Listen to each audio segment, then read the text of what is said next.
일을 강사를 위해서 프랭카드 걸지 않습니다. 두 개를 다 해주셔서 너무 감사합니다. 저뿐만이 아니라 모든 분에게 해주시는 것 같아서 덜 미안한 마음이 있습니다만 어쨌든 감사합니다. 이렇게 기쁘게 맞아주셔서 감사드립니다. 오늘 찬양 제목을 혹시 제목을 알고 정하셨나요? 뭐 그건 제가 잘 모르겠습니다만 오늘 찬양을 들으면서 오늘 말씀하고 많이 연결이 되는 부분들이 있습니다. 제가 이제 보통 우리가 뭐 주일 말씀을 전하든 또 이렇게 외부에서 저 말씀을 전하든 어떤 말씀을 전할까 하고 생각을 하게 되죠. 그렇죠? 책을 찾진 않잖아요. 내 아신 성경님께 이제 여쭤보는데 제가 8월 중인가 외국모임을 방문할 일이 있었습니다. 그때 이제 이 말씀을 전하고 이제 11월에 여기를 갈 예정이 되었길래 주님 안산에 가서는 무슨 말씀을 전해야 될까요? 라는 생각을 하는데 그냥 이거 하면 돼라고 하시더라고요. 정말 제 마음에 그냥 오늘 했던 거 하면 돼. 그럼 마음의 부담도 없잖아요. 따로 준비할 일도 없고. 근데 다시 준비하다 보니까 또 이렇게 막 뒤집어 놓게 됐어요. 그러긴 했지만 주제는 같은 주제로 했는데 그래서 저는 그냥 확신을 갖고 편안하게 있다가 불났게 지난주부터 다시 정리를 한 시간을 가졌습니다만 어쨌든 성령께서는 오늘 여기서 이 말씀을 전하기를 원하시고 있다는 개인의 확신을 갖고 또 이 말씀을 준비하게 됐습니다. 근데 제목이 너무 다 아시는 내용이에요. 그렇죠? 물론 여기 계신 분들이 거의 다 이 내용들을 전해오고 왜 전할까 하실 수도 있지만 혹시 또 이 부분에 대해서 필요하신 분들이 있을 수 있기 때문에 이 시간 같이 말씀을 나누기를 원합니다. 성경에서 말씀하신 선이란 우리 선을 너무 잘 알고 있죠. 제가 오늘 아침에 네이버 우리의 선생님 네이버를 찾아봤습니다. 선 쳤더니요 영어로 굿이에요. 착할 선자 한자로 잘 아시는 것처럼 올바르고 착하여 인간의 도덕적 기준에 맞는 또 윤리적 생활의 최고 이상 우리가 일반적으로 알고 있는 선입니다. 근데 성경에서 말하는 선은요 약간 달라요. 우리가 보통 생각하면 이 성경에서 말씀하시는 그 많은 말씀들의 선, 생각보다 선이란 말이 참 많이 들어가 있어요. 지금 계속 찾아보겠습니다만. 근데 이 선인하고 이 선하고는 때로는 맞을 수가 있고, 때로는 안 맞기도 해요. 인간의 도덕적 기준과 하나님의 도덕적 기준이 다르기 때문이에요. 이해가 되시죠? 우리는 착각을 해요. 하나님의 선도 그냥 도덕적 기준에 맞춰서 생각을 할 때가 많이 있습니다. 또 윤리적 생활의 최고 이상 이런 말처럼 생각할 때가 많이 있는데요. 그럼 우리 한번 성경에서 말씀하시는 선이란 우리 야고보서 4장 13절을 제가 찾아봤는데요.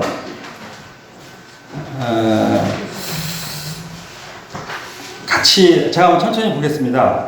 4장 13절에 보시면 들으라 너희 중에 말하기를 오늘이나 내일이나 우리가 어떤 도시에 가서 거기서 1년을 머물며 장사하여 이익을 보려 하는 자들아 내일 일을 너희가 알지 못하는도다. 너희 생명이 무엇이냐?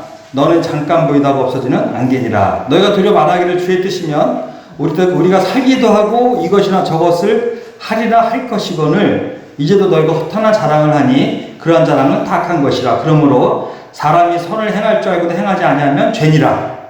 자, 여기서 말씀을 좀 보시면 야고보서 4장 13절에서 보시면 우리 1절 13절을 보시면 오늘이나 내일이나 우리가 어떤 도시에 가서 그래서 저희 가로축자 주체를 우리가라고 써놨어요. 자, 주체가 누굽니까? 하나님이 아니고 나예요. 내가 가서 1년을 머물며 근데 1년 동안 우리가 살 수 있는 보장을 내가 할 수 있나요?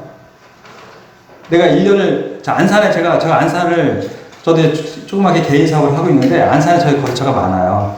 그래서 여기 주변도 많이 왔다 갔다 했는데 여기에 이 교회가 있을지 몰랐습니다만 알았으면 차도 좀 와서 세워놓고 했을 텐데 어쨌든 우리는 사업을 하는데 올해는 이렇게 하고 내년에 이렇게 해야지라는 계획을 짤 수가 있어요. 그 짠 계획을 세우는 것이 나쁜 것이 아닙니다. 그래서 저는 사업을 하고 있지만 작은 회사다 보니까 계획이 없이 해요. 지금까지도. 전 이런 계획, 올해 계획, 내년 계획, 매출 계획 이런 생각을 해본 적이 없었는데 성향이 지금 그래요. 성향이. 그런데 어쨌든 간에 그래서 이게 같이 일하는 사람들이 편하죠. 연말마다 내년 계획 세워라. 왜 올해는 작년보다 못했냐. 이런 소리를 저는 하질 안 해봤어요. 근데 어쨌든 간에 우리가 생각할 때 올해는 이렇게 해야지. 근데 올해까지 제가 살 수 있는 보장이 돼 있나요? 하나님이 말씀하셨나요? 근데 우리는 그런 생각을 가끔 해요. 올해는 이렇게 하고 내년에 이렇게 해야지. 계획이 나쁘다는 얘기가 결코 아닙니다. 오해하지 마시기 바랍니다. 근데 어쨌든 여기서 보면 우리가예요, 우리가 어떤 도시에 가서 거기서 1년을 머물며 장사의 이익을 보리라 하는 자들아. 자, 장사를 계획하는데 내가 계획을 하면서 모든 걸 내가 주관을 해요. 자, 내일을 너희가 알지 못한다. 그런 사람에게 이제 얘기를 하시는 거예요. 그런 우리 같은 사람에게 너희가 내일을 알지 못한다. 너희 생명이 무엇이냐? 너희는 잠깐 보이다가 없어지는 안개니라. 도리어 이렇게 말하라고 하세요. 도리어 말하기를 주의 뜻이면 우리가 살기도 하고 이것이나 저것이나 하리라 할 것이거늘. 자, 주의 뜻이면 중요한 건 뭐냐면 제가 짜장면집을 하든 식당을 이제 준비하고 계시다면 갈비탕집을 하든 그게 중요하지 않다는 것입니다. 중요한 건 주님의 뜻이 중요하다는 거예요. 근데 우리는 가끔 착각을 하는 게 뭐냐면 말씀 안에서 우리는 자유가 있다. 예를 들어서 믿는 자 멍에를 매지 말라 하시면 그래 믿는 자 멍에를 매면 내가 선택할 자유가 있어. 자, 장사도 그리스도인에 합당하지 않은 장사라면 나에게 자유가 있어. 이런 생각을 간혹 해요. 제가 젊었을 때 주의 뜻을 분별하는 책에 대한 공부를 한 적이 있는데 우리 모임에서 나온 책인데 그렇게 써 있었어요. 솔직히 저도. 그래서 저는 젊은 날 말씀 안에서 허용한 것은 그 범위 안에서 내가 자유가 있구나라고 생각을 하며 살았는데 성경을 계속 보다 보니까 혹시 여기 중에서도 저 같은 생각을 갖고 계신 분이 있을지 모릅니다만 저는 그 분별을 틀렸다고 말씀드리는 게 아니에요. 이건 분별이에요. 저도 그 분별을 갖고 살았는데 제가 성경을 보면 볼수록 좀 이상해요. 이게 분별이. 그 쓰신 분이 여러분들 다 아시는 분들이고 지금도 뭐 하여간 그런데 이런 분이 쓴 책이 맞을 텐데 왜 자꾸 성경에서 보면 이게 아니지? 이런 생각을 갖기 시작했어요. 제가 성경을 보면서. 그러면서 40대 때, 죄송합니다. 제가 50대인데, 한 40대 때, 이게 잘못됐네. 라는 생각을 갖기 시작했어요. 그러면서 성경을 한번 찾아보기 시작했어요. 이 말씀이 저에게 그런 충격을 좀 줬어요. 반응을. 이 말씀 보니까 이게 좀 잘못됐네. 중요한 건 뭐냐면, 이거 저거, 이 자매 저 자매 이 형제 저 형제가 결혼하는 거 믿음 안에서 내가 자유롭게 선택할 수 있었어. 있지 않아? 라고 얘기할 수 있다고 생각을 했는데 그게 아니라 주의 뜻일 때 내가 이 자매랑 할 수 있고 저 자매랑 결혼할 수 있고 저 형제랑 결혼할 수 있고 짜장면집을 할 수도 있고 갈비집도 할 수 있는 거구나 라는 생각을 하기 시작했어요. 왜? 주님은요 이거 설명을 좀 드리고 또 이거 하겠습니다만 그래서 또 하나 말씀드리고 싶은 건 뭐냐면 주의 뜻. 근데 이것을 성경은 뭐라고 얘기하냐면 16절에 보시면 이제도 너희가 허탄한 자랑을 하니 그런 자랑은 다 악한 것이다. 내가 나 내년에는 이렇게 하고 내후년에 이렇게 해갖고 내가 돈 잘 벌면 교회도 하나 짓고 헌금도 많이 할 거야. 뭐 이런 자랑을 하는데 이런 것이 허탄한 것이 되는 거예요. 그래서 17절에 뭐라고 얘기했냐면 결론이 그러므로 사람이 선을 행할 줄 알고도 행하지 않으면 죄니라. 그래서 한마디로 얘기하면 결론을 치면 주의 뜻만이 선하다는 것입니다. 성경에서 얘기하는 선은 주의 뜻이라는 얘기예요. 성경에서 말씀하시는 선은 아까 얘기했던 윤리적 착함, 도덕 이런 세상적 기준의 선이 아니라 하나님의 뜻만이 선하다는 얘기를 지금 성경에서는 하고 있는 거예요. 창세기 3장에 보시면 이 아람과 하가 선악과를 먹은 후에 주님이 그들을 에덴 동산에서 쫓아내시면서 하신 말씀이 뭐였죠? 그들이 선악을 아는 일에 우리와 같이 됐다라고 말씀하셨어요. 우리와 같이. 이 선악을 만드신 목적들 여러 가지 얘기를 하시잖아요. 자유의지 뭐 여러 가지 얘기 하시는데 저는 개인적으로 권위 아래 두시려고 했다는 그 분별이 제 마음에 야맹이 됩니다. 이게 뭐냐면 세상에서 선과 악을 구분질 수 있는 분은 하나님이세요. 하나님 한 분밖에 없는데 우리는 예를 들어서 우리 성도님들이 같이 교제를 하다 보면 여러 분별들이 있어요. 그 분별의 옳고 그름을 누가 판단하나요? 말씀 안에서 물론 하죠. 근데 제가요, 제가. 그래서 같은 모임에서 이게 다 다른 거예요, 이게. 의견들이. 근데 분명한 건 요 안에 분명히 하나님의 뜻이 있어요, 분명하게. 근데 우리가 그걸 분별을 못 하는 거예요.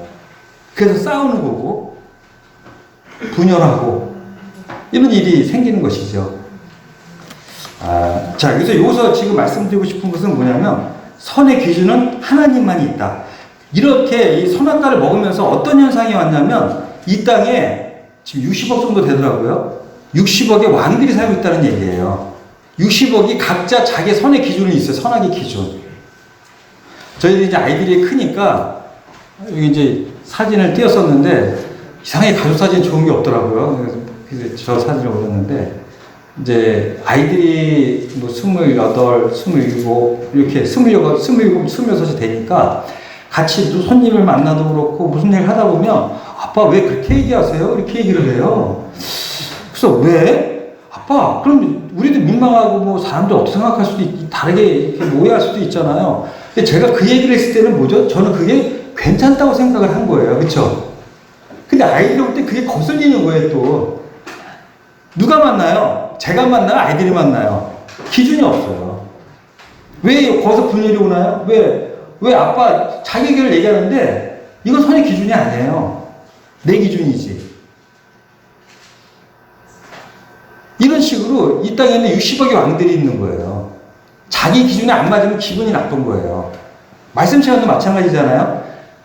너무 이제 이 모임에서 우리는 다 여러분들이 말씀 전하다 보니까 성향들을 아세요. 내 성향에 안 맞으면 귀를 닫으시나요? 그래도 여시나요? 내 성향에 맞지 않는 분이 올라갔어요, 그날. 그리고 말씀을 전하는 거 보니까 벌써 약간 틀리기 시작해, 자기하고. 그러면 귀를 닫으세요, 여세요? 닫으시죠?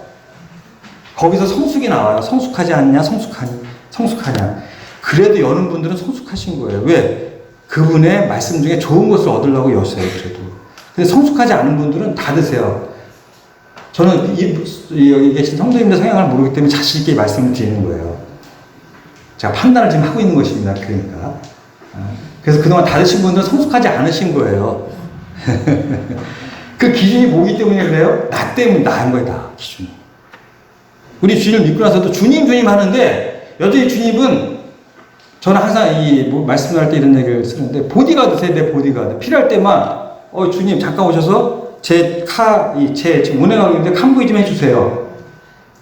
저 오늘 멀리 가는데 좀 지켜주셔야 될 것 같아요. 끝났어요. 자, 돌아가세요, 이제. 그리고 이제 내가 사는 거예요, 그냥. 그게 보디가드잖아요. 말씀 시간도 마찬가지더라고요. 또 우리가 의견을 나눌 때도 마찬가지고. 우리 자녀들 있는데 너무 엄마 아빠한테 아빠 왜 그렇게 얘기하세요? 이렇게 얘기하지 마세요. 그것도 꼭 선이 아니에요. 네, 그렇습니다. 그래서 하나님을 경험하는 삶이라는 책을 혹시 보신 분이 있나요? 하나님을 경험하는 삶이라고 헨리 목사가 친 건데 교파에서 나온 책인데 되게 베스트셀러, 전 세계적으로 오래된 고전입니다. 저희 교회에서 양육 프로그램에 이 책을 활용을 좀 하고 있어요. 근데 거기에 이런 내용이 있습니다. 하나님의 본질과 그분의 뜻. 하나님은 사랑이세요. 그래서 그분의 뜻은 항상 최선이에요. 고난이 왔어요? 내 기준에는 이건 선이 아니야. 왜 이런 어려움을 나에게 주시지? 근데 고난이 우리에게 유일하고 말씀하셨기 때문에 그 고난을 통해서 우리는 하나님의 뜻을 알아가요. 그래서 최선이에요. 그게 선이에요, 그게. 그 고난이 선이에요. 세상에서 말도 안 되는 얘기죠. 어려움을 주고 그게 선이래요. 근데 그게 선인 거예요, 하나님 편에서. 왜? 우리 유익을 위한 것이니까. 보이지 않는, 우리 믿음으로 사는 사람들은 보이는 것을 행하지 않는다고 말씀하시잖아요. 우리의 삶은 거의 다 안 보이는 것을 향해서 나가고 있어요. 그래서 믿음이 필요하잖아요. 현재 어려우신가요? 감사함을 받으시면 그의 선으로 다가와요. 그리고 은혜로 다가와요.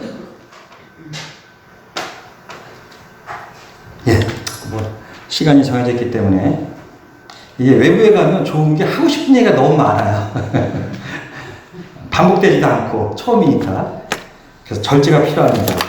자, 그 다음에 하나님은 전지하시다. 그분의 인도하심은 항상 옳아요.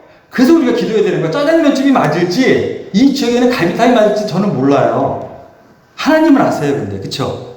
내가 이 지역에서 무슨 장사를 해야 할지 무엇이 통할지 하나님은 아세요. 그래서 기도해야 되는 거예요. 그래서 물론 하나님은 아예 계획 자체가 넌 이번 사업을 망하게 할 거야 라는 계획이 있을 수도 있어요. 그건 뭐 어쩔 수 없죠. 하나님 주권이시니까.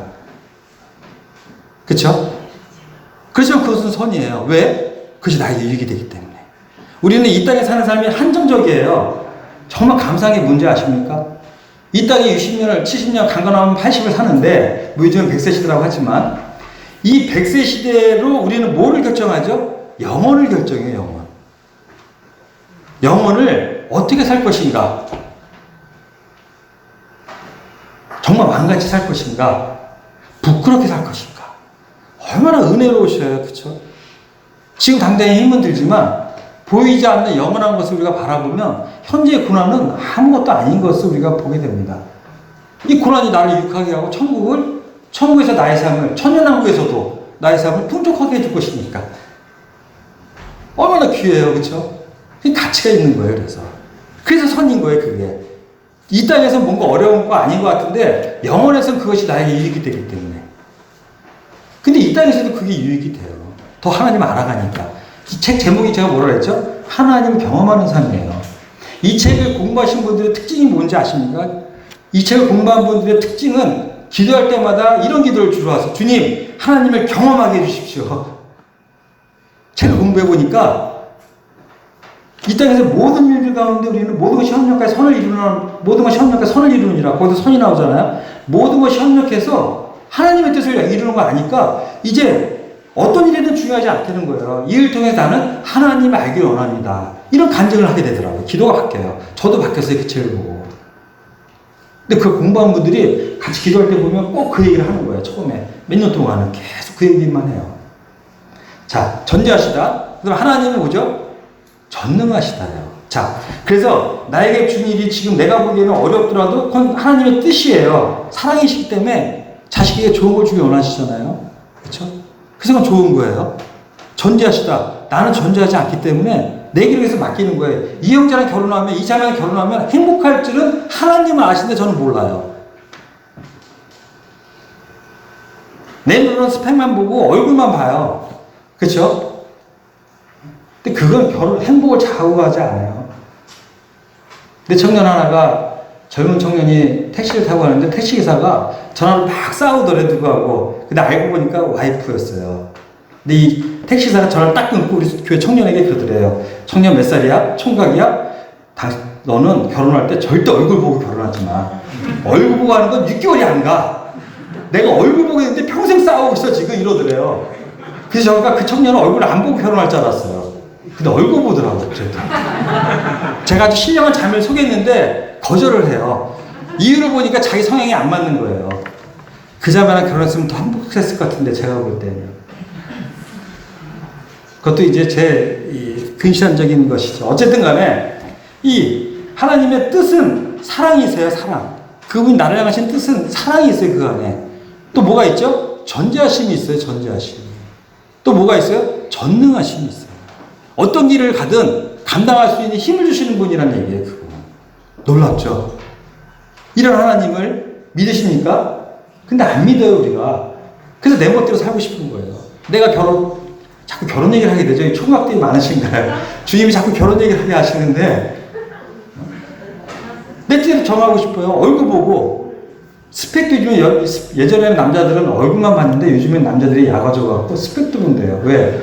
혼자 일을 벌어갖고는 집사기가 어려울 것 같으니까 부인 스펙이 좋아야지 돈벌이가 좀 되잖아요. 그렇죠? 그래서 얼굴 플러스 스펙이라고 그래요. 근데 우리 때는 얼굴만 봤거든요. 그래서 다 필요 없었어요. 얼굴만 예쁘면 됐는데. 우리 청년들은 안 그러신가요? 네. 모임 청년들 예배를 들어보니까 다 성숙하셔서 안 그러실 것 같아요. 자, 그래서 우리 성경을 한번 보시면, 하나님의 뜻이 정해진 뜻들이 있어. 성경에도 보면요. 우리 데살로니가서 5장 19절 너무 잘 아시죠? 선을 행하라. 15절 보시니까 16절 기뻐하라, 시중하고 기도하라, 범사에 감사하라. 자, 이것이 뭐라고요? 그리스도 안에서 너희를 향하신 하나님의 뜻이니라. 이 감사는 우리 몸에 엔돌핀을 나오게 해요. 면역력을 높여주더라고요. 그러니까 한 번 화를 내면 6시간이가 면역력이 깨진대요. 근데 감사를 한 번 하면 24시간에 면역력이 생긴다고 그래요. 의학적으로. 감사를 많이 하시기 바랍니다. 감사를 많이 하면 은혜도 넘쳐요.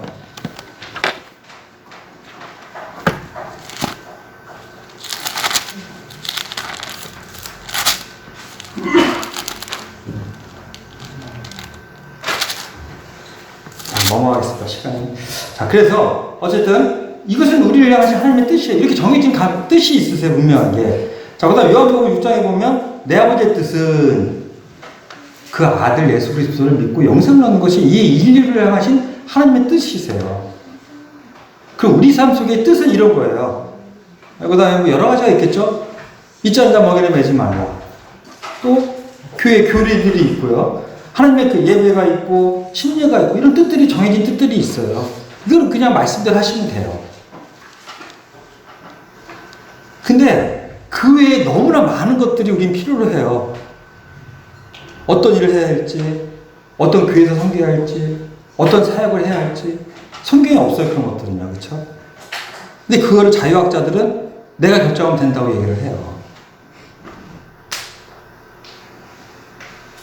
하나님이 아까 제가 읽어드린 이 전제하심, 사랑, 전능, 이게 별 의미가 없어요. 그렇죠? 네, 그렇습니다. 그래서 이런 것들에 한해서 얘기하시고 사도 바울은 또 이런 얘기를 해놓으셨어요. 제가 이제 제목을 바울은 우리가 허공을 칠 수 있다고 말하고 있다. 이런 제가 제목을 달아놨는데 고린도서 9장 24절에 보시면 우리 한번 크게 같이 읽어볼까요? 24절부터 26절까지 한번 부탁드리겠습니다. 시작.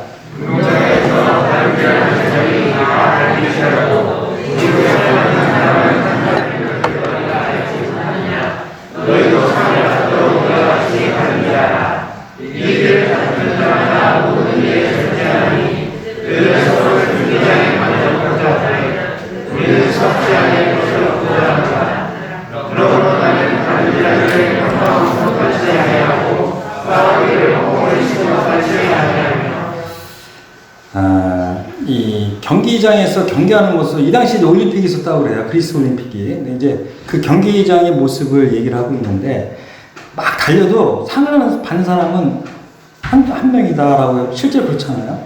그러면서 보면 이 길을 다투는 자마다 절제, 또 거저되는 게 없잖아요. 이 멸류관은. 그렇죠?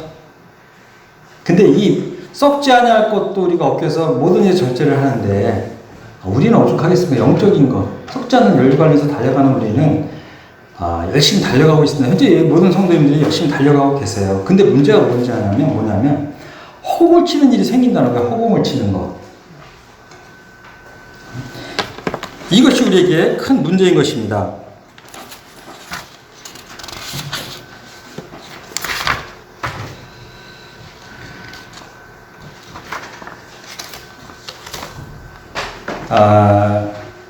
이 사도 바울이 이 서신을 쓰면서 그 배경을 이제 우리가 성경을 보면 공부할 때 그 문화적 배경을 아시면 재미있죠, 더. 그쵸? 이스라엘 역사를 많이 공부하시면 좋을 것 같고요. 이 당시에도 이제 복싱이 있었다고 그래요, 복싱이.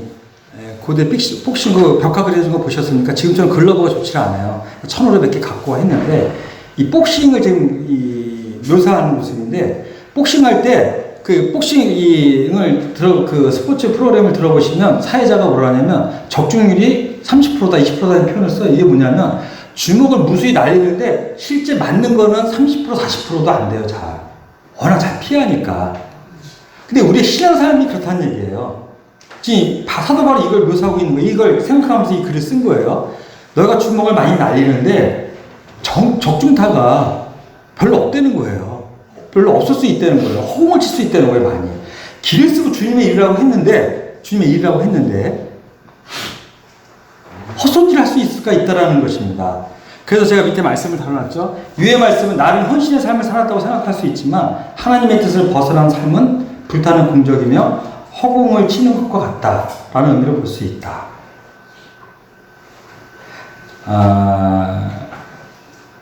고린도서 3장 한번 볼까? 우리 고린도서 3장 10절을 보시면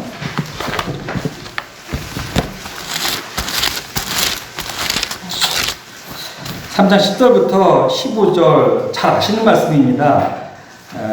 우리가 이제 불 가운데 이 15절에 보면 누구든지 그 공적이 불타면 해를 받으리니 그러나 자신은 구원을 받되 불 가운데서 받은 것 같으리라.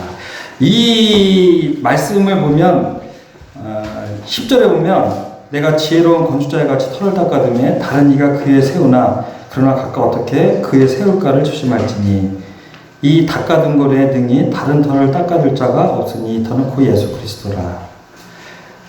만일 누구든지 금이나 은이나 보석이나 나무나 풀이나 칩으로 이 터에 세우면 거기서 이제 이 대상은요, 바로 이 고린도 교회 침투한 거짓 선생들 때문에 이 글을 쓰신 거잖아요.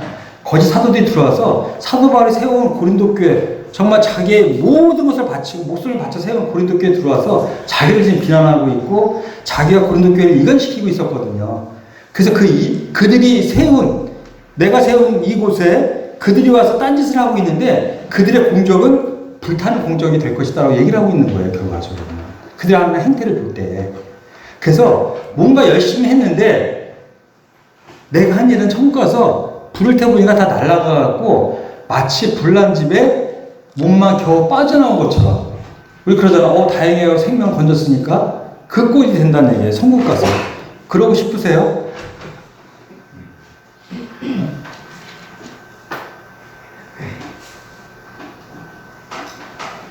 나는 뭔가 이런 표현도 가능해요. 개척을 했다고 하고 선교를 한다고 하고 했는데 천국 갔더니 너는 남이 터 위에 너가 세운 거야. 이건 하나님이 원하시는 게 아니야 라고 할 수도 있어요. 선교를 간다고 열심히 갔는데 내가 언제 너 선교 가라고 그랬어 라도 할 수 있다는 얘기예요. 실제로.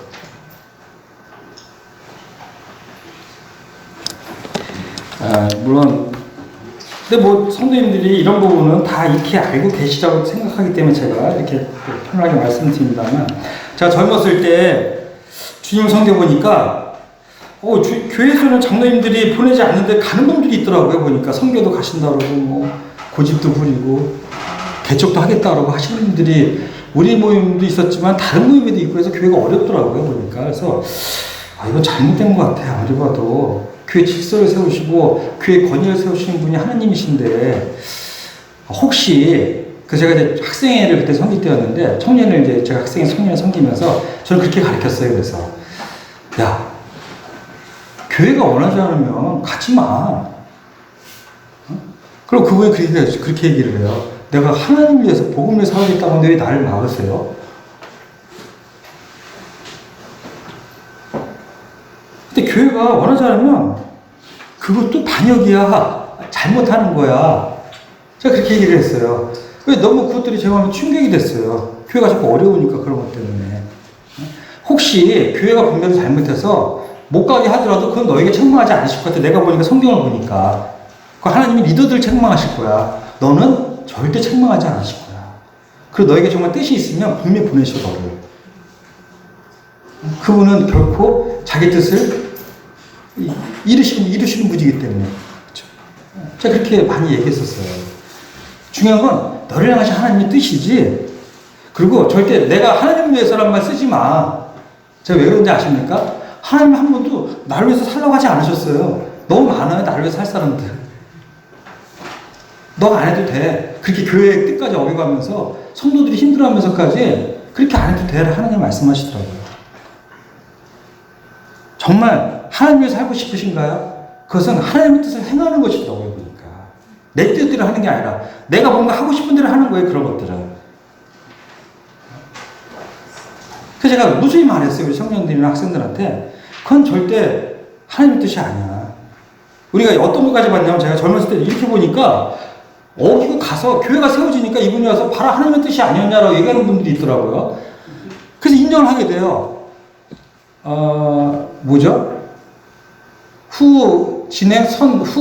선 진행 후 결제가 되는 건가, 이게요? 이 업무적으로 얘기를 하면? 결제가 안 났는데 진행해버리고 봐요 하니까 결제할 수밖에 없는 거예요. 어쨌든 간에.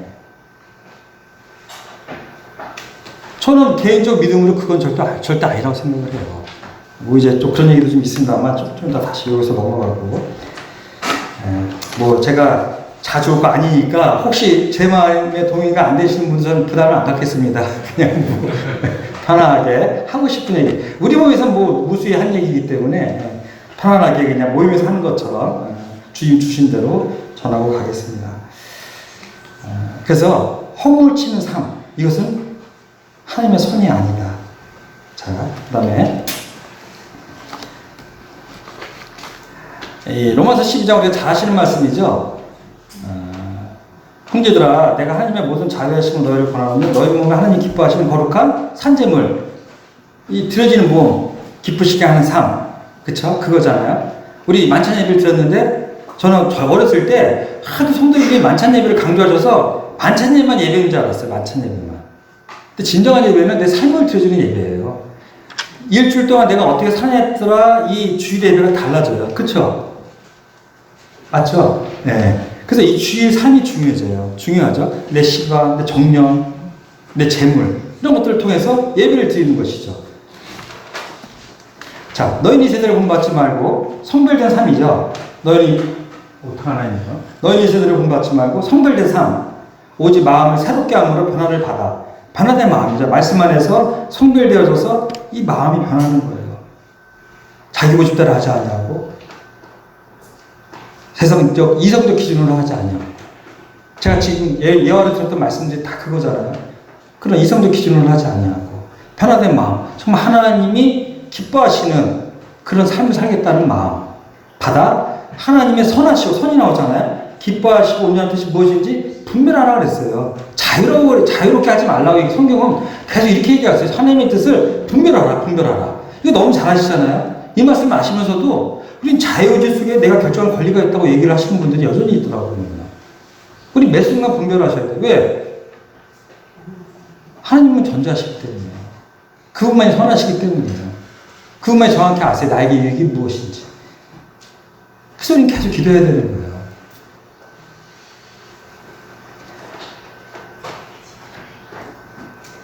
제가 이제 노총각으로, 저희 때는 30살이 노총각이었거든요. 한 여러 가지 이유로 부모님하고 누님이 기도를 하기 시작했어요. 한 달 금식 기도를 아침. 그래서 저는 안 했고요. 배고파서 안 했고, 어른들이 하시길래, 그러면 내가 한 달 안에 들어오는 자매랑 결혼해야지. 선을 했어요, 이렇게. 근데 그 자매가 이 자매거든요. 30일째 딱 전화가 왔어요.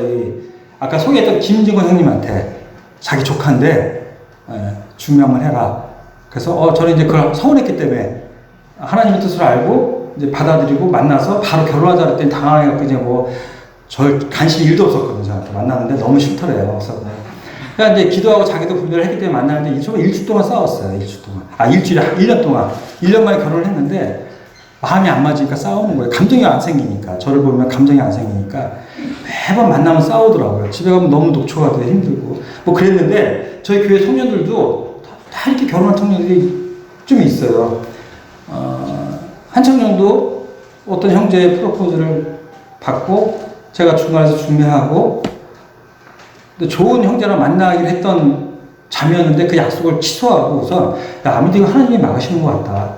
그 자매가 동의하고 같이 기도하는데 이 자매가 감정은 안 생기지만 뜻으로 분별이 되니까 수락을 하고 연애를 하는데 계속 힘들어했어요. 왜 힘들었는지 아세요? 감정이 안 생겨서. 결혼해야 되는데 감정이 안 생기는 거예요. 얼마나 고통스러워요. 근데 결혼하기 전에 감정을 주셨는데 어쩌다 보니까 이제 감정을 주시고 결혼을 했어요. 어쨌든. 근데 지금 뭐라고 하는지 아세요? 그 자매가? 이 형제는 하나님께서 저를 만들어 놓으신 형제라고 그래요. 준비하신. 이 자매는 뭐 했죠? 그 전자심을 의지한 거예요. 그분의 사랑을 믿은 거죠. 근데 이런 걸 보는 후배가 또 이제 어떤 형제한테 제안을 받고, 탕모임 형제한테 제안을 받고, 결혼 제의를 받고, 이제 사귀자는 얘기를 듣고, 이 자매도 기도하기 시작했는데, 자꾸 주님 뜻으로 분별이 되는 거예요. 부모들도 그렇고.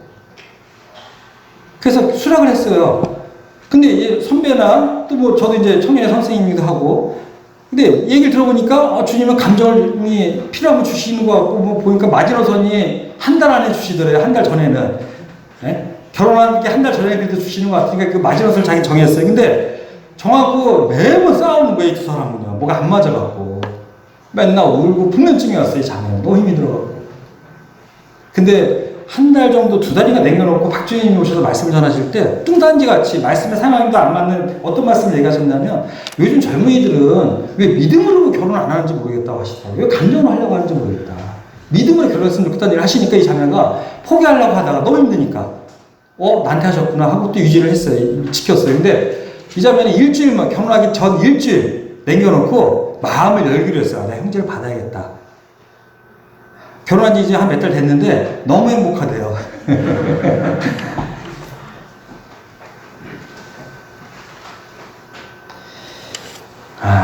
그래서 그 뜻을 분별하셔야 돼요. 그러니까 스펙이 좋고 나쁘가 중요한 게 아니라 제일 중요한 건 무엇이냐면 이 배우자가 될 사람이 하나님의 뜻인가?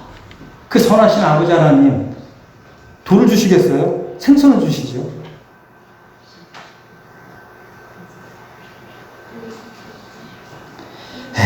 그래서 우리는 매 순간 분별을 요구하고 계세요. 왜? 저는 전자지도 않고 무지하고 고집세고 볼 수 있는 게 보이는 것만 봐요.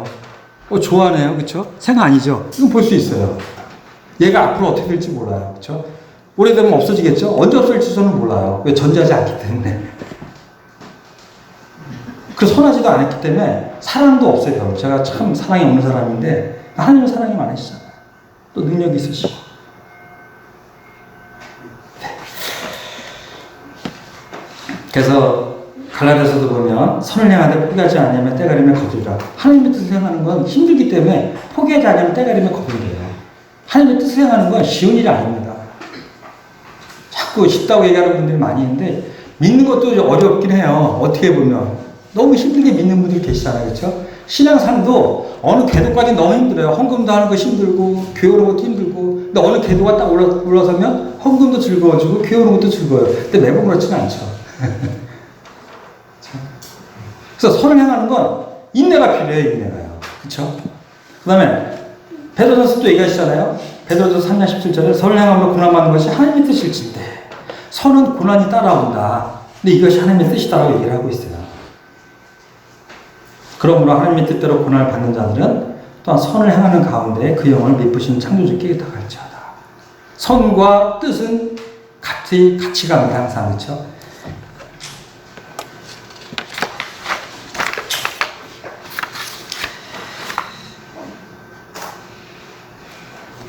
성경에서 우리가 한번 또 이 선을 행하는 것들을 한번 찾아보시려고 하는데요. 이 사도행전 15장 36절에 보면 대단한 사건이 나오죠. 우리가 존경하는 바나바, 바울이 아주 심하게 다툰 사건이 15장 36절부터 41절까지 나옵니다. 읽어보진 않겠습니다.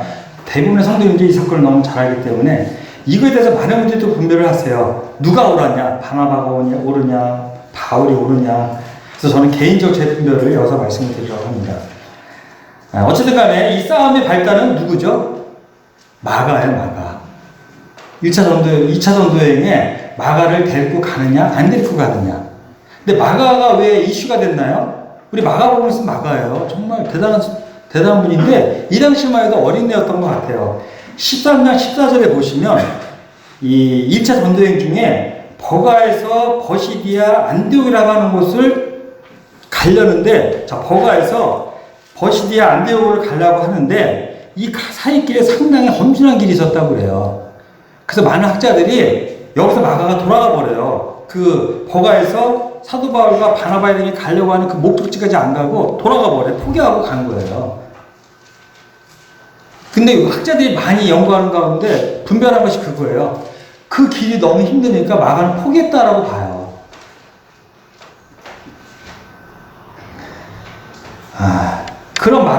그런 마가를 바나바는 자기 조카이기도 하고 바나바는 잘 아시는 것처럼 목자예요. 정말 세우는 자예요. 아주 착하신 분이죠. 그래서 그는 마가가 실패했지만 그 실패한 것도 감싸주고 싶으셨던 것 같아요. 그래서 이번에도 한번 또 구하자. 근데 바나바는 정확한 사람이에요. 계산이. 그래서 안 돼. 또 그러면 어떻게 해? 그리고 그에게는 이런 시간, 자숙의 시간이 필요하다라고 분별을 하신 것 같아요. 그래서 바나바는 안 되라고 얘기했더니 결과적으로 어떻게 됐죠? 39절에 서로 심히 다투어 피차 갈라서니 바나바는 마가를 데리고 배 타고 구브로로 가고 구브로가 고향이에요. 바나바의 고향이기도 하고 이제 가버렸어요. 그냥 이 마가의 고향이죠. 자, 바울은 신라를 택한 후 형제들의 주연의 부탁함을 받고 자, 그래서 바나바는 떠나고 바울은 바나바 대신 누구를 택해요? 신라를 택한 후에 제2차 전도여행을 준비합니다. 근데 제 분별은 바울이 옳았다고 봐요. 왠지 아세요?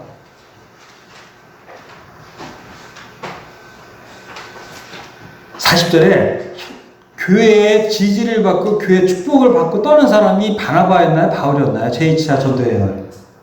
바울이에요. 바울. 저는 항상 강조하는 게 교회에 있는 사람이 승리한다. 뭐가 안 맞다고 떠나는 사람은 저는 패배자, 실패자라고 봐요. 물론 떠날 수 있어요. 하나님의 뜻이 맞다라면. 개척도 할 수 있고, 다른 쪽으로 갈 수도 있고, 이건 정말 하나님의 뜻이 중요하기 때문에. 근데 지금 보면 다퉈서 가버려서 부부로. 에이! 하고 떠나버리는데, 실제 교회의 지지를 받고 축복을 받은 사람은 바울과 실라예요. 그래서 저는 개인적으로 바울이 맞다라고 봐요. 그리고 사랑을 얘기하지만 절제되지 않은 사랑은 사랑이 아닙니다. 그래서 저는 항상 선을 긋는 사람이기도 해요. 혼낼 건 혼내고 징계할 건 징계해야 돼요. 교회는 교회 거룩을 지키는 방법 중에 두 가지를 보는데 믿지 않는 자 멍에를 매지 않게 하는 것. 그러니까 믿는 자 멍에를 매서 결혼한 가정, 믿는 가정들이 세워지는 것을 꼭 지켜야 되고요. 교파가 이것을 무너뜨렸기 때문에 이렇게 된 거예요. 저는 개인적으로 볼 때. 또 하나가 뭐냐면 징계하지 않기 때문이에요. 징계하지 않기 때문에. 아이들 키우면서 안 때린 자식들이 잘 크는 거 보셨나요? 지멋대로 하고 싶은 거 하게 하는 자식들이 잘 되는 거 보셨나요? 물론 거기에는 노엽게 하지 말라는 말씀 참 우리가 새겨야 돼요. 요즘에는 크니까 알겠더라고요. 노엽게 하지 않는 가운데 아이들 절제시키는 거 정말 중요하거든요. 그럴 때 잘 크잖아요. 교회도 마찬가지예요. 똑같은 원리예요. 다. 네, 그런 개인적 분별이 있기 때문에 저는 바울을 지지합니다. 중요한 건 뭐였죠? 그가 교회의 지지를 받았다는 것입니다. 교회에 나와서. 그래서 이미 이루시잖아요. 또 중요한 게 뭔지 아세요? 바나바 이후에 행적이 안 나와요, 성경에. 서신서에 바울이 좀 인용한 것 밖에는. 맞죠, 제 말씀이? 성경을 많이 공부하시는 분들이 계시기 때문에. 주님이 바나바를 거기서 스톱시키셨어요. 모세가 가나안 땅에 못 들어간 것처럼. 그러니까 마가를 안 데리고 가는 건 주님이 뜨셨다고 저는 개인적으로 분별을 해요. 그래서. 그에게는 이런 시간이 필요하다. 근데 마가는 이런 어려움을 당했기 때문에 이런 기록들이 남을 수가 있었겠죠. 골로새 4장 한참에 기록됐잖아요. 골로새서는요. 바나바의 생질 마가와 나와 함께 갇힌 아리스타고와 바나바의 생질 마가. 사도 바울이 여기 바나바 이름을 꼭 넣어주더라고요. 참 여러 가지 생각이 있었던 것 같아요. 참 바나바를 기억하고 그리웠던 것 같기도 하고 마음이 많이 바나바를 향한 마음이 있었던 것 같아요. 그래서 바나바의 생질 마가와 이 마가에 대해 내가 명을 받았으니 그가 이거를 인도하라. 마가는 사도 바울이 1차 투옥 때 로마에 있을 때 함께 있었던 것 같아요. 자, 디모데후서는 또 뭐라 하죠? 누가에게 누가가 나와 함께 있다 그러면서 내가 올 때 디모데야 내가 올 때 마가를 데리고 오라. 그가 나의 일에 유익하니라. 1차 때는 그랬는데 2차 때 그런 과정을 통해서 마가는 성숙해진 것 같아요. 베드로전서 3장 5절에 베드로마저도 뭐라고 얘기하죠? 그가 내 아들 마가도 그러하다. 베드로는 마가를 아들이라고 불러요. 내 아들이다. 영적 아들이죠. 마가가 이렇게 거듭 태어날 수 있었던 이유는 저는 그 사건이라고 봐요. 자기 사건으로 그 당시 믿음의 거장 두 분이 다투는 걸 받고 바나바가 고향에 가서 전생에 의하면 고향에서 주님 섬기다가 숨겨졌다고 그래요. 전생에 의하면 정확하지 않습니다. 바나바가 더 이상 활동을 하지 못하고 고향에 머무르면서 그 사는 모습을 보면서 마가의 마음에 많은 어려움이 있었겠죠. 그래서 마가는 이렇게 훌륭한 사람으로 거듭났습니다. 우리 디모데 사도행전 16장을 보실까요? 사도행전 16장에 보시면 너무 잘 하시는 말씀이죠.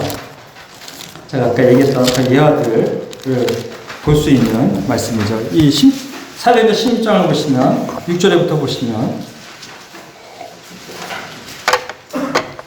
네, 시간이 많지 않아서 내용들을 많이 아시니까 제가 정리 좀 하겠습니다. 나중에 집에 가서 천천히 읽어보시기 바랍니다. 바울은 2차 전도여행 때 어딜 가고 싶어 했나요? 처음에? 아시아를 가고 싶어 했어요. 근데 주님이 막으시는 거예요, 자꾸. 그러다가 11절에 보면, 10절에 보시면, 9절부터 보실게요. 마게도냐 사람 하나가 서서 그에게 청하이르되 마게도냐로 건너와서 우리를 도우라 하거늘. 사도 바울은 그 환상을 보면서 성령이 막으시는 걸 또 느꼈잖아요. 보면서 7절에 성령이 허락하지 않는 것을 알았고요. 또 마게도냐 그 사람의 환상을 봤고요. 그러면서 우리를 향하신 하나님의 뜻은 마게도냐 쪽이었구나. 이 그리스 쪽이죠. 그러면서 11절에 보면 우리가 드로아에서 배로 떠나 이 드로아 트로이 목마 영화의 그 장소죠. 드로아에서 또 배로 떠나 이제 쭉 가면서 12절에 보면 빌립보에 이르는 장면이 나오죠. 12절에 빌립보 교회가 세워지는 그 모습을 보고 있는 거예요. 바울은 주님의 뜻대로 유럽을 갔기 때문에 빌립보 교회가 세워지는 과정을 이 성경은 좀 다루고 있는데, 자, 여기서 우리가 보면, 자, 사도 바울이 아시아에 가서 뭘 하고 싶어 했나요? 놀러 가려고 했나요? 즐기러 가려고 했나요? 아시아의 소아시아의 풍경을 보러 가려고 했나요? 그게 아니에요. 뭐 하러 가려고 했죠? 복음이에요, 복음. 하나님의 뜻은 아시아가 아니고 유럽이었던 거예요. 그럼 사도 바울이 고집부리고 갔다라면 이게 하나님의 뜻인가요? 복음인데. 아니란 얘기예요. 반역이에요, 반역. 불순종이에요, 불순종. 복음이라 할지라도. 그래서 제가 청년이나 학생, 교사할 때 그 얘기를 한 거예요. 청년이나 학생들에게. 그래서 리더가 더 조심스럽죠. 교회 성도인 분들이 바른 분별을 해야 되니까. 그렇지만 어쨌든 간에 이건 교회의 결정인 겁니다. 결정이에요. 교회에 속했는데. 우리 지금, 어쨌든, 많은 성교사분들이 간증하는 것을 들을 때 교회 지지를 받지 못하고 떠난 분들이 간혹 있으시더라고요. 좀 모르겠습니다. 그거는 제가 개인적으로 주의 뜻을 분별했었다고 믿고 있지만, 어쨌든 간에 정말 위험한 일이에요. 위험한 일. 허공을 치는 일이라는 것입니다. 허공을 치는 일. 분별이 필요해요. 분별이요. 뜻이 필요하고. 복음을 할지라도 하나님의 뜻을 거스르면 선이 아니야. 악이죠. 그래서 심판대에서 주님이 뭐라고 우리가 판단하실 거냐면, 그리스도 심판대에서 선과 악을 분별하신다 그랬잖아요. 이것도 나올 거니까. 자, 그래서 16장에서도 역시 그 얘기를 하고 있는 것입니다. 사도행전 15장 얘기를 참 나중에 집에 가셔서 사도행전 15장 1절 20절을 보시면 이게 하나님의 뜻을 찾아가는 과정이 나와요. 그러니까 안디옥교회에서 예루살렘에서 교회 승인을 받지 않은 자들이 왔어요. 예루살렘에 소속된 자들이 바리새파들일 것 같아요. 그들이 와서 안디옥교회에서 뭐라고 얘기했냐면 15장 1절에 보시면 할례를 받아야지 구원을 받는 것이다 얘기를 정의를 내려버려요. 15장 1절에 보시면 할례를 받지 않으면 능히 구원을 받지 못하리라. 맞나요? 주님의 구원, 십자가 사역은 완전하신 거예요. 할례 안 받아도 돼요. 그렇죠? 근데 이 문제를 바나바와 바울이 해결을 못한 거예요. 너무 강력하니까. 그래서 바울과 바나바가 예루살렘 교회를 갈 수밖에 없었어요. 왜? 그 당시 교회의 중심이기 때문에. 그래서 베드로와 야고보를 만나요. 그러면서 이 문제를 토론해요. 토론하는데 독단적이지 않아요. 바울과 바나바도 형제들과 장로들과 모여서 이걸 고민을 하면서 하나님의 뜻을 찾아가면서 어떤 결론에 이르죠? 아니, 성경대로라면 뭐 정해진 거라면 야 이렇게 해 라고 하는 게 성경에 기록이 돼야 되는데 성경에서 그렇게 안 해요. 찾아가는 과정을 설명을 하면서 결론을 내려요. 자, 우리도 지지 못하는 그런 엄한 짐을 그들에게 지우지 마라. 그러나 거기에도 할례파들이나 이 유대인들이 있기 때문에 이 세 가지만 너희들 지켜라고 얘기를 해요. 뭐죠?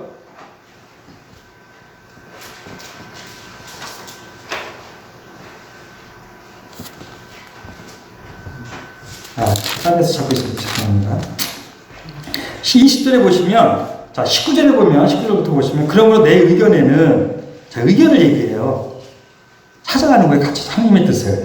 내 의견에는 이방인 중에서 하나님께로 돌아온 자들을 괴롭게 하지 말고, 너희들도 지지 못하는 율법 짐을 이방인에게까지 지우지 말라는 얘기예요. 지우지 말고, 다만 우상의 더러운 것과, 우상은 동일하게 하나님을 거역하는 것이기 때문에, 더러운 것과 음행, 당연하죠, 그러면. 또 목매에 죽인 것과 피를 멀리하라고 편지하는 것이 옳으니. 이렇게 분별을 하고, 바울과 바나바, 신라를 또 일꾼들 같이 보내서 안디옥에 전하고, 안디옥에 이것을 통해서 하나가 되어지고 부흥하는 게 나와요, 뒤에 보면. 근데 이제 우상의 더러운 것, 음행, 목매어 죽인 것과 피를 멀리하라고. 피지 먹지 말라. 피는 생명이 존귀한 것이기 때문에, 생명이 있기 때문에 금하셨잖아요. 그래서 이 목매어 죽인 것은 목매어 죽인 것에는 피가 밴다고 그래요. 그렇죠? 우리가 해칠 때도 피부터 빼잖아요. 근데 목매어 죽으면 피가 몸에 흡수가 된다고 그래요. 그래서 목매어 죽인 것을 먹는 것은 피째 먹는 거기 때문에 이건 되게 혐오스럽기 때문에 먹지 말라고 한다라고 분별들을 해요. 학자들이. 제 생각은 아닙니다. 이렇게 하는 거. 이렇게 해서 하나님의 뜻을 교회가 찾아가는 것들을 또 성경은 우리에게 보여주고 계세요. 참고할 만하죠, 되게. 교회 여러 가지 결정을 하게 되는데 독단적이지 않게 같이 일꾼들이 때로는 섬기시는 분들이 찾아가는 모습을 이 15장에서 설명을 하고 있습니다. 또 보면 우리 사무엘상을 같이 보시면 사무엘상 24장을 보시겠습니다. 제가 30분부터 시작했는데 20분까지 끝내면 되나요? 예, 20분까지 끝내겠습니다. 24장을 보시면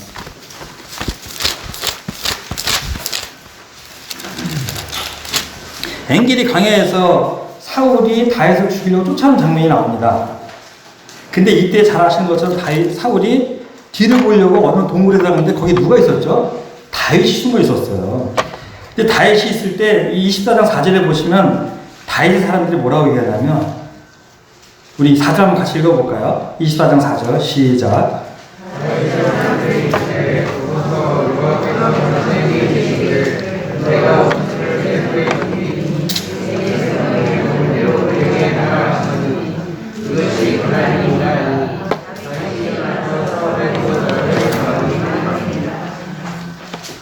자, 여기 보면 그 주인 사람들이 뭐라고 얘기하냐면 내가 원수를 내 손에 넘기리니 내 생각에 좋은 대로 그에게 행하라 하시더니 하나님께서.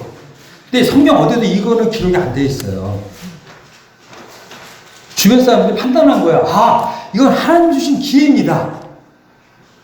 우리 가끔 뭐 사업 구상하시는 분들이 그래요. 아, 이게 상황을 보니까 하나님 주신 기회라고 생각하고 그걸 하고 싶어 하는 분들이 있는데 그래서 실패하는 경우도 있고 그런 걸 보게 되는데 어쨌든 간에 이런 환경을 통해서 우리는 뜻을 분별하려고 해요.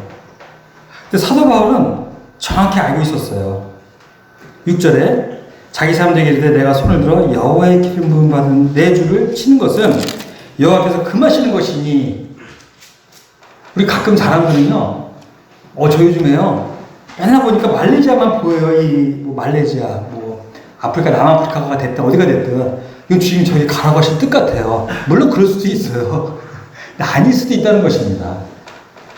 이건 개인 분별이 아니라 교회 분별을 같이 가야 돼요. 교회 분별이. 다윗은 근데 주변에 휘둘리지 않고 정확히 자기 생각을, 뜻을 얘기했어요. 이건 여호와께서 금하신 것이야. 결과적으로 여호와 뜻인 거 아닌 거 맞잖아요. 그렇죠? 그런 하나님의 때를 기다리고 있었어요. 다윗은요. 우리 26장도 보시면 요번에 10강이야죠. 10강에서 또 똑같은 장면이 나오는데 여기서 또 재미난 장면이 또 나오죠. 이 6절에 보면 이제 이 사울 군영의 모든 군인들이 다 잠이 들어버렸어요. 아브넬까지, 호위 장군까지. 그러니까 이제 사울도 잠들었는데 다윗이 아비새 갖고 겨가서 그 근처에 가서 뭐를 갖고 가죠? 그게 쓰는 이 창과 뭐죠? 이렇게 가져가는데 어쨌든 간에 6절에 보시면 어떤 장면이 나오냐면 이에 다윗이 햇사람 아히멜렉과 수르의 아들 요압의 아우 아비새에게 물으되 누가 나와 더불어 진영에 내려가서 사울에게 이르겠느냐 하니 아비새가 이르되 내가 함께 가겠나이다. 이제 아비새가 따라가죠. 8절에 보시면 아비새가 다윗에게 이르되 하나님이 오늘 당신의 옷을 당신의 손에 넘기셨나이다. 그러므로 정하노니 내가 창으로 그를 찔러서 단문의 땅에 꽂게 하소서. 내가 그를 두 번 찔 것이 없으리이다 하니. 여기 뭐라고 얘기하죠? 또 아비새는 하나님이 오늘 당신의 원수를. 근데 상황적으로 그렇지 않나요? 정말 하나님 뜻 같잖아요. 근데 그럴지라도 다윗은 또 거절을 해요. 아까 또 동일한 얘기를 또 하는 거예요. 9절에 보면 다윗이 아비새에게 이르되 죽이지 말라. 누구든지 손을 들어 여호와의 기름 부은 자를 치면 죄가 없겠느냐 하고 맹세를 하죠. 10절에 보면 여호와께서 그를 치시니 내가 손을 안 빌려도 하나님의 뜻이면 그를 치시니 오고 죽은 자를 죽을 날이 이르거나 또는 전장에 나가서 망하리라. 네. 사도 바울 다윗은요 항상 하나님의 뜻을 명확히 알고 그 뜻대로 행하는 자였어요. 어떤 환경에 휘둘리지 않고. 사무엘하도 우리 보시면요. 사무엘하 5장 17절도 보시면 저는 이 장면을 참 귀하게 보는데요. 5장 11절에 보면 블레셋과의 전쟁에 이제 왕이 된 다음에 이런 역경을 이기고 다윗은 왕이 됐어요. 그렇죠? 왕이 됐어요. 자, 17절에 보면 이스라엘이 다윗에게 기름을 부어 이스라엘 왕으로 삼았다함을 블레셋 사람들이 듣고 블레셋 사람들이 다윗을 찾으러 다 올라오면 다윗이 듣고 요새로 나갑니다. 그러면서 19절에 보면 다윗이 여호와께 여쭈이르되 내가 블레셋 사람들에게 올라가리니까 여호와께서 그들을 내 손에 넘기시겠나이까 하니 여호와께서 다윗에게 말씀하시되 올라가라 내가 반드시 블레셋 사람을 내 손에 넘기리라 하심지라. 자, 그래서 하나님 뜻대로 했더니 이겼어요. 자기 생각을 다윗은 하지 않았어요. 자, 그 다음에 22절에 보면 블레셋 사람이 다시 올라와요. 다윗은 또 물어봐요. 경험을 의지하지 않고 다윗이 여호와께 여쭈니 이르시기를 올라가지 말고 여쭈니 이르시되 올라가지 말고 그를 뒤로 돌아서 뽕나무 숲을 맞은편에서 그들을 기습하되. 자, 처음에는 뭐였죠? 올라가라. 이번에는 경험으로 올라가면 되죠. 이제 뭐 하나님이 저를 이기게 하셨으면 또 이기겠지. 이런 게 아니라 또 여쭈었더니 그냥 올라가지 말고 뒤로 돌아서 기습하라고 얘기를 해요. 다윗은 경험을 의지하는 사람이 아니었어요.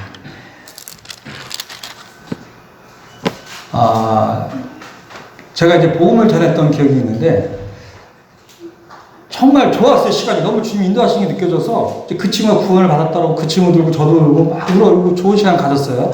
근데 다음날 또 구도자를 만날 일이 있는데 제가 복음을 전할 때 어떻게 전하는지 아십니까? 어떤 방법? 복음 여러 방법이 있잖아요. 어제 방법을 썼을까요? 다른 방법을 썼을까요? 어제 방법을 쓰죠. 너무 잘 됐으니까. 하나도 안 맥히는 거예요. 막 저도 냉랭하고 그도 냉랭하고 실패했어요. 결국은. 그래서 제가 그때 깨달았어요. 경험을 의지하는 것은 하나님의 뜻이 아니구나.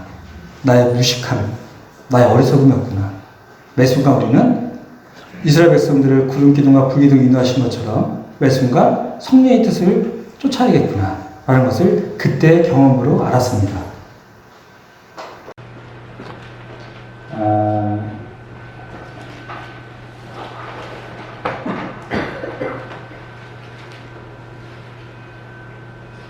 우리 7장도 보시면요. 이 사무엘하 7장에는 어떤 장면이 나오냐면, 이건 제가 이제 설명을 드리겠습니다. 다윗이 성전 짓고 싶어 했잖아요. 모든 것이 다 구비가 됐어요. 그 나단이 선지자잖아요. 나단이 물어보니까 나단이, 얼마 좋습니까? 계획한 대로, 이루시는 대로 하십시오. 라고 얘기를 해요. 근데 4절에 보면, 그 밤에 나단에게 임하셔서 다윗은 아니야. 그런 피를 많이 흘렸어. 가끔 제가 젊었을 때 뵌 분들이에요. 가지 말라고 하는데도 교회를 어디 가는 분들과 똑같은 거예요. 이런 사람이 있으면 다윗은 뭐라고 얘기하냐면, 나단, 너 다시 물어봐. 뭐가 내가 부족하다고 내가 하면 안 돼? 라고 했을 거예요. 아사왕이 하나님과 선지자가 와서 당신을 왜 이 전쟁에 하나님을 의지하지 않냐고. 전에 애국과 애국을 쳐들어왔을 때 그들 대적해서 그의 수가 많은데도 너가 이겼지 않냐. 근데 왜 바사 이스라엘이 쳐들어왔더니 아람 왕에게 베란다 쓰기 많은 재물을 줘서 그 재물을 의지하는 것을 이 하느냐가 책망하니까 아상이 어떡하나요? 그를 야단치고 옥에 가둬버리잖아요. 그렇죠? 다윗도 그럴 수 있었어요. 나단, 너 정말 요즘 상태가 안 좋구나. 너 주의 뜻을 잘못 모르는 것 같아. 난 내 뜻대로 할 거야. 할 수 있죠, 당연히. 성전 짓겠다는 게 얼마나 좋은 일이에요. 하나님 나가시는 것을 다윗은 수용을 하고 준비 작업만 다 해줘. 제가 성경을 가만히 보면 잘 아시겠지만 솔로몬은 한 게 별로 없어요.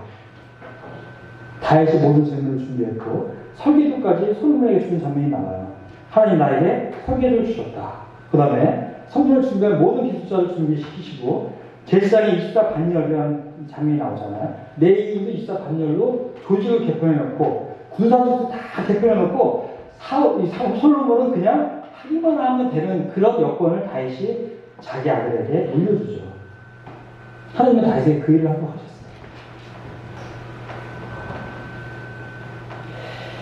네.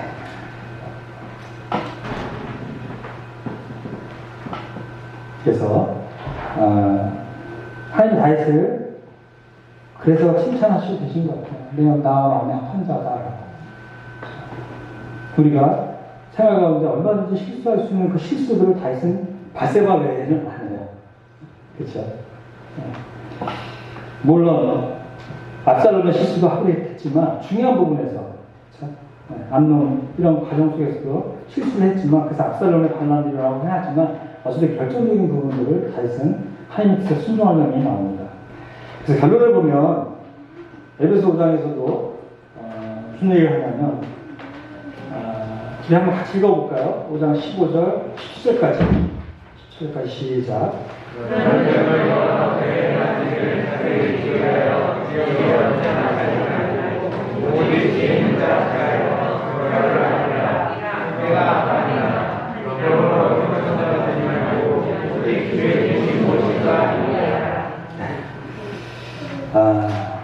너희가 어떻게 행할지를 그냥 내 뜻대로 하는 게 아니라 자세히 주의하여 지혜 없는 자같이 하지 말라라고 성경은 기록하고 있죠.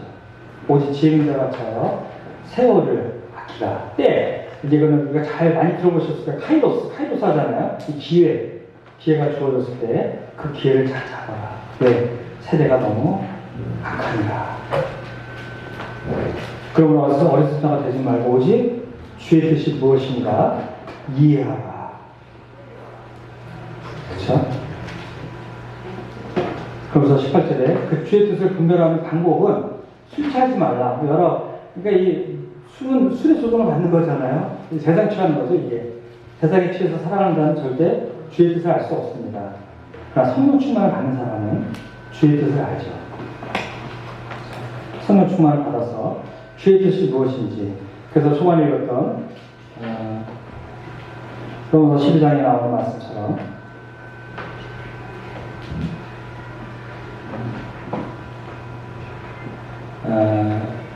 이 세대를 본받지 않고 마음을 새롭게 하며 변화된 마음으로 하나님의 선하시고 기뻐하시고 온전하신 뜻. 여기는 이 온전하다는 말, 성경의 온전하다는 말은 그 그물이라고 그래요. 그래서 그 아무것도 빠져나갈 수 없는 아주 초미한 세밀한 그물. 또 어떤 물고기도 빠져나갈 수 없는 그래서 이 온전함은 완전한 거예요. 흠이 없는. 그물 뜻대로 하면 실수가 없잖아요. 그렇죠? 저는 실수투성이잖아요.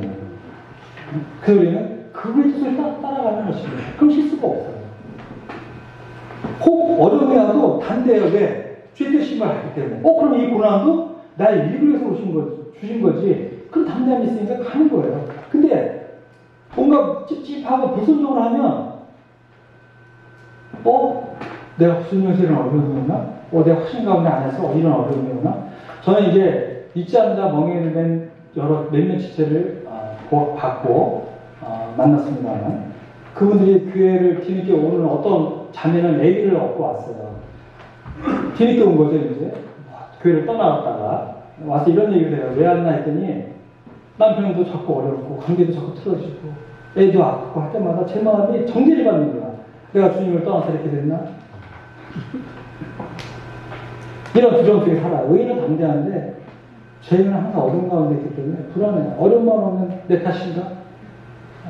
근데 주의 뜻을 알고 간 사람은 담대해요. 어려움이 나도 담대하고. 그렇죠? 그래서 주의 뜻이 정말 중요한 것이고. 그래서 우리가 주님 만날 때까지 주의 뜻에 순종하며 살아가는 우리가 되어지기를 소망합니다. 오늘 이렇게 불러주시고 제가 혹시 요즘은 고령화 사회에서 저희가 나이 많으셔도 좋은 나이 아닌 것 같은데 저보다 많은 분들이 많으셔요. 그런 분들이 신뢰되는 말이 있었으면 용서하시고 또 선생님들도 분명하게 용서하시고 이렇게 받아주시기 바랍니다. 이렇게 뵙게 돼서 너무나 감사하고 다음에 와서 혹시 이렇게 방문한다면 아는 척 하시는 분들이 있는데 참 불행한 게 저는 마스크를 벗었잖아요. 선생님들 쓰고 계셔서 제가 못 알아봐요. 그래서 그럴 때 못 알아보더라도 너그럽게 용서해 주시기 바랍니다. 이해해 주시기 바랍니다. 이렇게 만나게 돼서 너무 감사하고 감사합니다.